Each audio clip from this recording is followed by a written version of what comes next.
मौर्य काल का महाप्रतापी शासक भारत ही नहीं, भारत के संपर्क में आने वाले सभी देशों की विचारधाराओं को अपने अनुकूल कर लेने वाला शासक, सम्राट भी और महान भी। अगर सही रूप से देखा जाए पूरे विश्व के इतिहासविदों, दार्शनिकों के अध्ययन को, तो सम्राट अशोक के समकक्ष विश्व के शासकों में आज तक कोई नहीं मिलता। और ऐसा व्यक्तित्व अगर भारत के अंदर रहा होगा तो वास्तव में उनकी विरासतों का अध्ययन करना हमारी जिम्मेदारी भी बनती है। और जरूरी इसलिए भी बन जाता है कि लोग कहते हैं कि उस काल में जनता सुखी थी, तो फिर आखिर वह कौन सी बातें थी जिसके काल में जनता सुखी रहा करती थी। चंद्रगुप्त मौर्य के सत्ता प्राप्त करने के बाद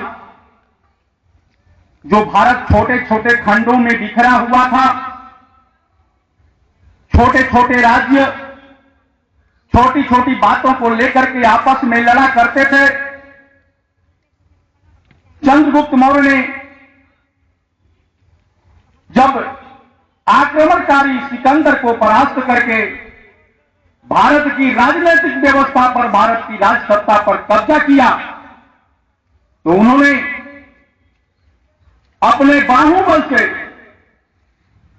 संपूर्ण भारतवर्ष को, लगभग संपूर्ण भारतवर्ष को एक करने की कोशिश की। और इसमें जितना उन्होंने कोशिश किया कामयाबी भी मिली। हालांकि उनकी जिम्मेदारी नहीं बनती थी भारत को सिकंदर से रक्षा करने की, क्योंकि वो भारत के शासक नहीं थे, आम नागरिक थे।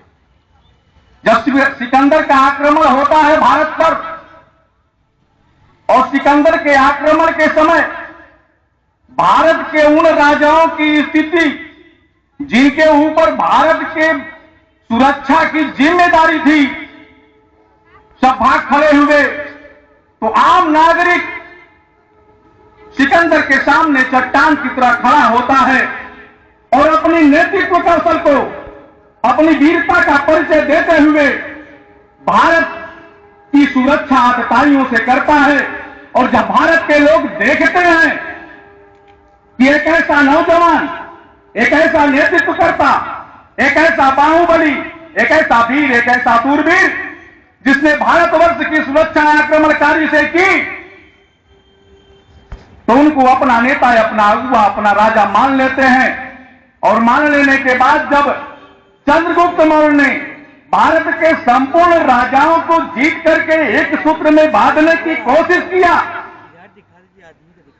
तो भारत की एकता काफी हद तक कायम होती गई। चंद्रगुप्त मौर्य के बाद बिंदुसार, और बिंदुसार के बाद चंद्रगुप्त मौर्य के पौत्र और बिंदुसार के पुत्र यशस्वी सम्राट अशोक जब शासक बनते हैं, तो शासक बनने के बाद इन्होंने देखा कि संपूर्ण भारतवर्ष की एकता में मात्र एक दाग है, कलिंग, जो आज उड़ीसा कहा जाता है, चांद में धब्बे की तरह दिखाई पड़ रहा है।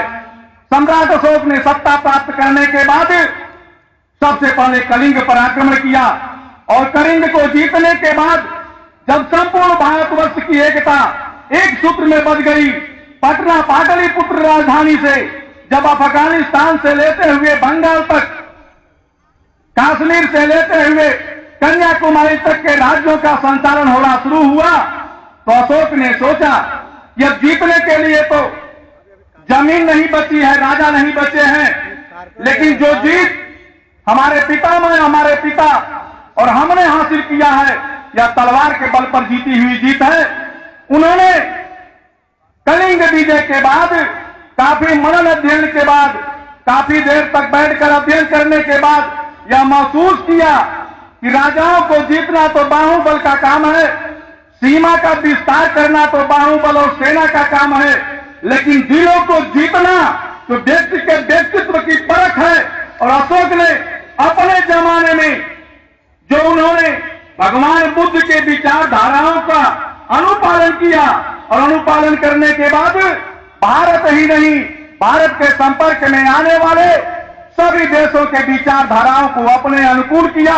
और यह अनुकूलता जो अशोक के, जो एक केंद्रीय राज सत्ता के एक राजा के एक व्यक्तित्व के विचारधारा के आधार पर पूरी दुनिया के अंदर संचालित होती थी।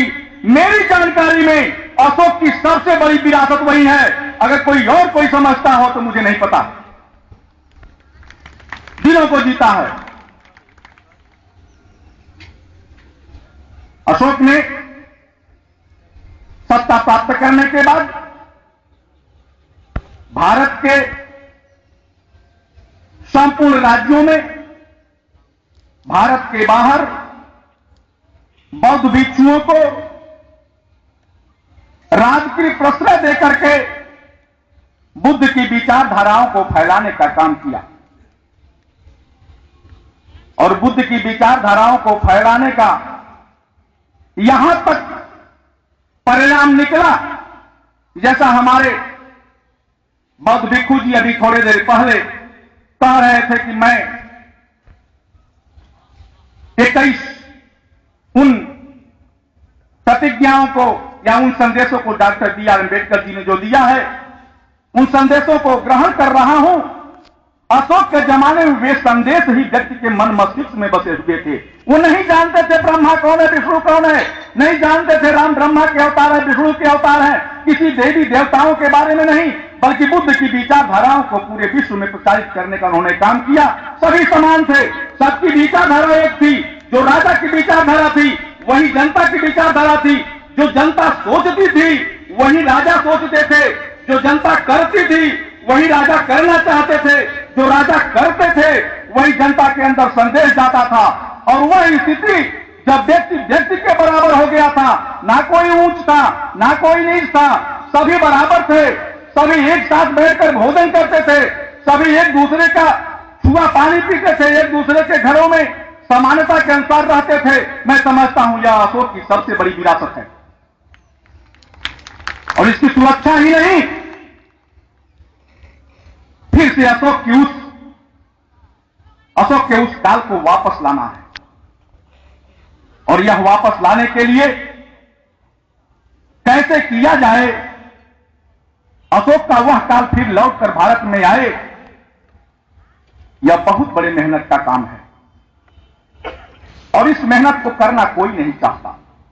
जो 2-4 लोग हैं करने की कोशिश करते हैं तो लोग उन पर हंसते हैं और कहते हैं 10, 20, 50 लोगों को बैठा करके बुद्ध की विचारधाराएं समझाते हैं। इससे क्या होगा? समाज तो तब आगे बढ़ेगा जब हम चाहे जो कुछ करते रहें, लेकिन देश की राज सत्ता पर कायम हो जाएं। मैं समझता हूं इससे भी समाज का भला होने वाला नहीं है। समाज का भला तो तब संभव है जब व्यक्ति के दिल दिमाग में नेतृत्व के दिल दिमाग की बात आ जाए। व्यक्ति जो चाहे नेतृत्व वह चाहे। और ऐसी स्थिति में अगर आपका नेतृत्व केंद्रीय स्तर पर फेल भी होता है तो आपकी जो समाज है, जो जनता है, जो भारतीय जनमानस है, वह फिर से उद्वेलित करेगा उस स्थान पर जाने के लिए। और अगर व्यक्ति के दिल दिमाग को आपने बदलने की कोशिश नहीं की तो आप वहां जाने के बाद भी फेल रहेंगे। तमाम विधायक और सांसद मंत्री सन 1947 के बाद हुए हैं, होते रहे हैं, आज भी है, केंद्र सरकार में, राज्य सरकार में है, लेकिन क्या विचारधारा बदलने की कोशिश हो रही है? मैं समझता हूं बिल्कुल नहीं। जिन विचारधाराओं में वो पलते हैं उन्हीं विचारधाराओं में आपको भी ढालने की कोशिश करते हैं। अशोक की विरासत निश्चित रूप से फिर से वो बौद्ध भिक्षु पैदा करना पड़ेगा। सिर्फ जीवरधारी नहीं, वे लोग भी जो इस अशिक्षित समाज के बीच जाकर के, जनमानस के बीच जाकर के उनके दिल दिमाग को झकझोरने की कोशिश करें।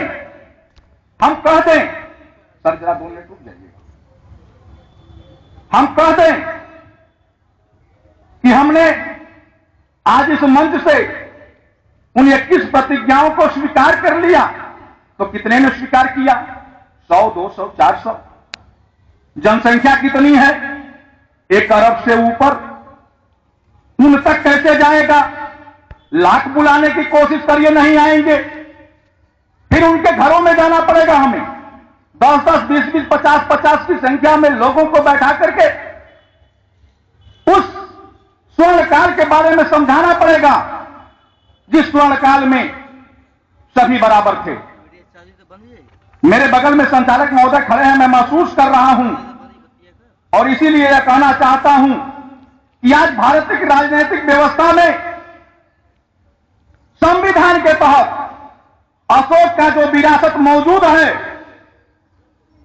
हम अगर अशोक की विचारधारा को अपने जीवन काल में जनमानस तक नहीं भी फैला पाते तो कम से कम उस विरासत को, जिसको सन 1947 से 1950 के बीच डॉक्टर अंबेडकर ने काफी मेहनतों के बल पर भारत की संविधान के अंदर अशोक और बुद्ध की विचारधारा को संचित किया है, संयोजित किया है, उस विचारधारा को बचाना मेरा परम कर्तव्य बनता है।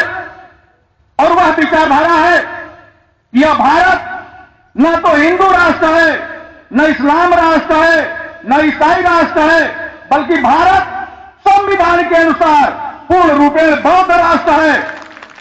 किसी भी देश का अगर धर्म जानना हो तो उस देश की 3 चीजों पर ध्यान दीजिएगा। उस देश का धर्म निकल आएगा, उस देश का राष्ट्रीय झंडा, उस देश का राज्य चिन्ह और उस देश का संविधान। दुनिया के किसी भी देश का राष्ट्रीय झंडा, दुनिया के किसी भी देश का राज्य चिन्ह, दुनिया के किसी भी देश का संविधान जिस विचारधारा की तरफ इंगित करते हो उस देश का वही धर्म होता है। और भारत का राष्ट्रीय झंडा, भारत का संविधान और भारत का राज्य चिन्ह पूर्ण रूपे यह इंगित करते हैं कि यह बौद्ध राष्ट्र है। और अशोक की सबसे बड़ी विरासत को, जिसको डॉक्टर अंबेडकर ने काफी झंझावातों, काफी मेहनतों के बल पर अपार विरोधियों के सामने खड़े होकर के यह सिद्ध करते हुए कि यह बौद्ध राष्ट्र है, भारतीय संविधान के अंतर्गत रखा है, इस बौद्ध राष्ट्र को बौद्ध राष्ट्र रहने दिया जाए, यह सबसे बड़ी विरासत की रक्षा करना हमारी जिम्मेदारी है। और यही कहते हुए मैं एक बार एक शेर करके अपनी बात समाप्त करना चाहूंगा कि महकते सबाबों की लाली मिले ना, हमेशा ही कांटों की धरती तले है, तेरे ताज पर नाज जिनको है होना, वही नाज गैरों के पांव तले है। जो करता है कुछ कौम की नाज खातिर, वो सपना हमारा अभाव तले है। और अभाव से लड़ने की हिम्मत है जिसमें, वह हीरा ही दुश्मन के पांव तले है, वह हीरा ही दुश्मन के पांव तले है। जय बुद्ध, जय अशोक, जय जगदेव।